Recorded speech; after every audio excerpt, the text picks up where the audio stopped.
Praise the Lord. கர்த்தருடைய பரிசுத்த நாமத்துக்கு மகிமை உண்டாவதாக. இன்றைய நாள் பொழுதிலே உங்கள் அனைவரும் சந்திப்பதிலே நான் மிகவும் மகிழ்ச்சி கொள்கிறேன். கர்த்தர் உங்களை ஆசீர்வதித்து உங்களையும் உங்கள் குடும்பங்களையும் பாதுகாத்து வழி நடத்துவாராக. எனக்கு அருமையானவர்களே, இன்றைய நாளுக்கான வேத வாக்கியம் யாக்கோபின் புஸ்தகம் 5ஆம் அதிகாரம் 16ஆம் வசனம். நீங்கள் சொஸ்தமாகும்படிக்கு உங்கள் குற்றங்களை ஒருவருக்கொருவர் அறிக்கையிட்டு ஒருவருக்காக ஒருவர் ஜெபம் பண்ணுங்கள்.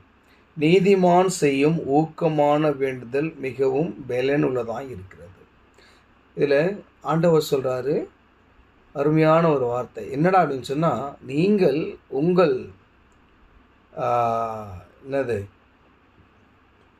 அறிக்கை செய்கிற ஒருத்தருக்கு விரோதமாக ஒருத்தர் செய்த காரியங்களை நீங்கள் அறிக்கை செய்து ஒருவருக்காக ஒருவர் ஜெபம் பண்ணுங்கள். உங்களுக்காக ஜெபம் பண்ணுங்கள். அப்போது நீங்கள் அறிக்கை எடுங்க, அப்போது உங்களுக்காக ஜெபம் பண்ணுங்கள், நான் செய்வேன்னு ஆண்டவர் சொல்லலை.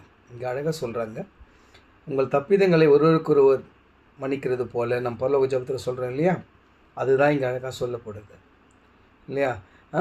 நீங்கள் ஒருவருக்கு ஒருவர் செய்த குற்றங்களை அறிக்கை செய்து ஒருவருக்காக நீங்கள் என்ன பண்ணுங்கள், வேண்டுதல் செய்யுங்க. ஏன்னா நீதிமான் செய்யும் ஜெபம் எப்படி இருக்கா, அவனுக்கு அது ஒரு ஊக்கமான வேண்டுதல் மிகவும் பலனுள்ளதாக இருக்குதான்.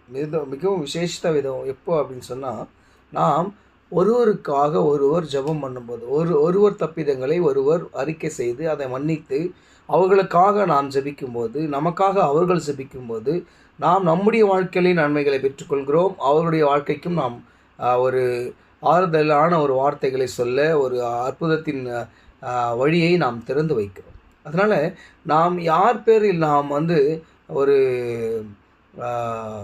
ஒரு கோபமான ஒரு நிலைமையில் இருக்கிறோமோ, இல்லை விரோதம் கொண்டு இருக்கிறோமோ, அவர்களுக்காக நாம் என்ன பண்ணோம், நாம் நம்முடைய அந்த குற்றங்களை அறிக்கை செய்து அவர்களுடைய குற்றங்களை மன்னித்து அவர்களுக்காக நாம் ஜெபிக்கும்போது நாமும் ஆசீர்வதிக்கப்படுகிறோம். நாம் அந்த இடத்துல நீதிமானாக்கப்படுகிறோம் இல்லையா. ஒருவருக்கொருவர் மன்னிக்கும் போது கர்த்தர் நம்முடைய பாவங்களை மன்னித்து நம்மை நீதிமானாக்குகிறான்.